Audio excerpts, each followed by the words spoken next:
Hello， 大家好，欢迎回到阳光财经，我是三里。历史终于要从多灾多难、波澜起伏的2020年翻篇了。在这一年里，我们见证了瘟疫横行与美股大牛市共同存在的奇迹，让我们更加坚定，资本市场并不是非此即彼的游戏，而是预期和结果的博弈，资金宽松和优质资产供需的再平衡。换句话说，股市不是出一个利好就是涨，一个利空就是跌，这么简单的操作。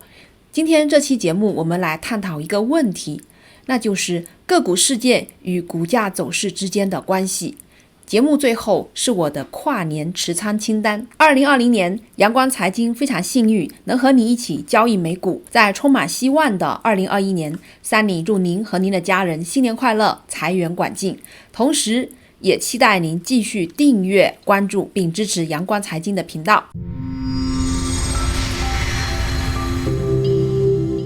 B 站跨年晚会作为一个新兴事物，今天成为股价大涨创新高的催化剂。上周我开仓买入哔哩哔哩，套了好几天，这个小仓位倒是没什么关系。财经博主讲个股最大的风险不是账户亏钱，毕竟炒股有赚有赔，盈亏同源嘛。最大的风险是把观点讲出来以后呢，影响了观众，亏钱事小，挨骂事大啊。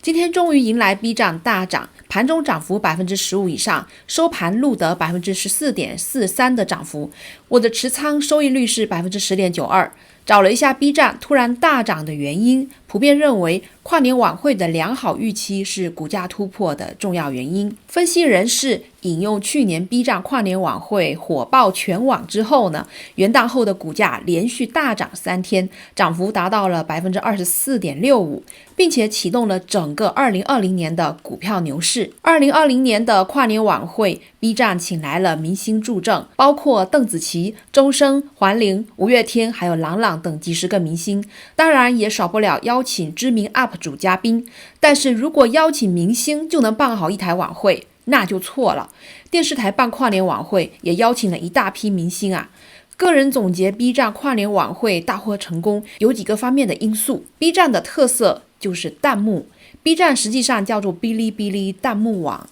这个是 B 站有别于其他视频平台的地方，就是悬浮于影片上方的实时评论。当你在影片的某一个时间点发表弹幕评论，未来的人在看到这个时间点的时候呢，你的弹幕评论就会出来了。那我这80后刚开始也不太习惯满屏幕的字啊，后来呢发现弹幕使观众穿越了时空，让不同时间观看这支影片的人，他能够通过弹幕在同一个时间进行交流，这样子就产生了一种奇特的共识性关系，形成一种虚拟的叫做部落式的观影氛围。据说 B 站 50% 的笑点来自弹幕，有的评论确实非常搞笑，增加了观看影片的乐趣。 B 站晚会直播自然也少不了大量的弹幕了，弹幕让观众参与到节目当中，是 B 站平台以及 B 站跨年晚会火爆的特色。当然你要是觉得弹幕太多了影响观看，你可以关闭弹幕功能，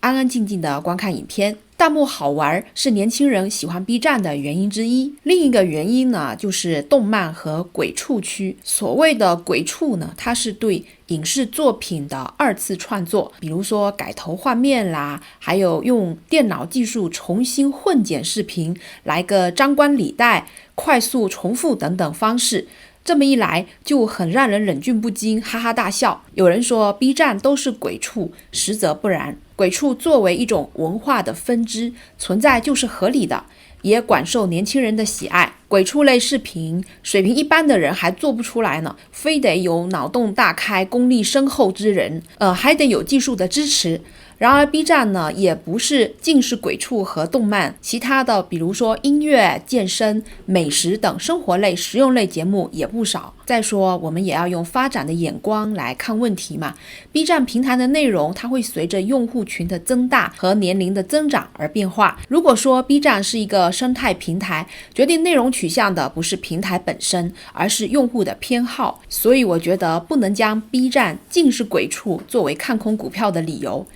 B 站晚会直播的第二个看好的因素是对这个年轻平台支持大流量的技术抱有信心。跨年晚会直播目前已经有将近400万人预约观看，短时间大流量将对平台造成很大的冲击，极端的有如双11的天猫。随着跨年晚会品牌的逐步确立，未来会有越来越多的观众观看 B 站的跨年晚会，对直播的技术支持也将更为重要。反过来呢，如果越来越多的人观看跨年晚会，也会对 B 站的文化输出和平台的模式开始产生兴趣和认同。B 站的活跃用户数连年高速增长，月活跃用户年增长速度达到了 54%， 目前呢已经突破了2个亿。有人说淘宝的活跃用户7亿到8亿就是电商的天花板了，毕竟使用智能设备的人口数量有一个上限嘛。而 B 站这种平台跨境使用是没有问题的，所以我认为7亿用户绝对不是 B 站的顶，理论上全球都可以是它的潜在用户只不过海外观众和创作者呢，他更倾向于 YouTube， 原因你懂的。接下来我们来说，为什么一台跨年晚会可以成为股价突破大涨的催化剂呢？首先，它是这个公司正在走上坡路，这个是股价上涨的核心逻辑。在我买入哔哩哔哩的那一期影片当中，我就认为这个公司的上升势头还只是开始，2亿用户不是天花板，华语用户人数才是 B 站的天花板。目前 B 站还太年轻，用户平均年龄是21岁，内容年轻化，但是年轻用户会变成熟会变得更加有购买力，这样广告就会慢慢的多起来，大会员的订阅收入呢也会显著的提高，从而多渠道多方面的提升公司的营收水平。有互联网的地方，流量为王， B 站的流量在走上坡路，所以股票要涨。而跨年晚会只是一个借口，首先以2019年跨年晚会带来的连续大涨为借口，刺激了股价。其次，跨年晚会提升了知名度，股票得以炒作，炒作是一时的爽，一直炒作一直爽，核心仍然是公司正在快速增长。媒体行业历来有炒作单一作品的传统，这方面电影院线就是老手。以前吴京有一部电影叫《战狼》的，拍了1还拍了2，看的老母亲是热泪盈眶。无论你在海外遇到了怎样的危险，请你记住，你的背后有一个强大的祖国。当这句话出现在屏幕上的时候整个观影大厅的人都鼓掌了。《战狼2》拍戏花了2亿，保底票房8亿。2017年热播之后，吴京数钱数到手软。与此同时，参与电影发行的北京文化A 股大涨了40%，光线传媒还有中国电影等 A 股也蹭热度，积极宣传与战狼有关系。这就是单一作品对传媒行业个股的刺激作用了，它是一个事件对股价影响的例子。这样的例子还有很多，像2020年的花木兰，虽然多灾多难，也带动了迪士尼在一定程度上的上涨。目测这部电影转线上播放，带动了迪士尼10%左右的上涨。B 站即使不是传媒制作行业，但也跑不出媒体的大圈。跨年晚会可以认为是一个作品，它不但是用来直播，还可以重播，随时都可以点播的。如果一个作品得以成功，那对 B 站的刺激作用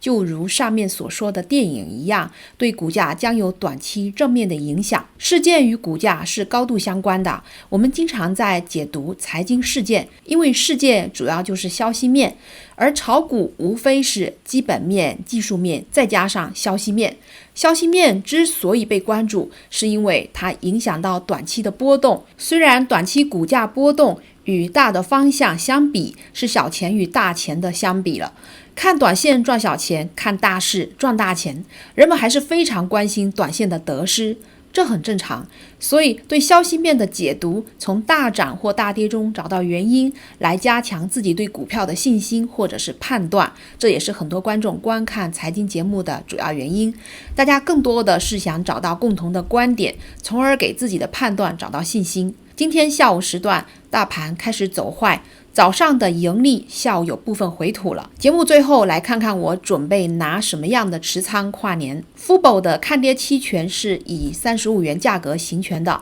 目前呢这个期权出现了一定的亏损，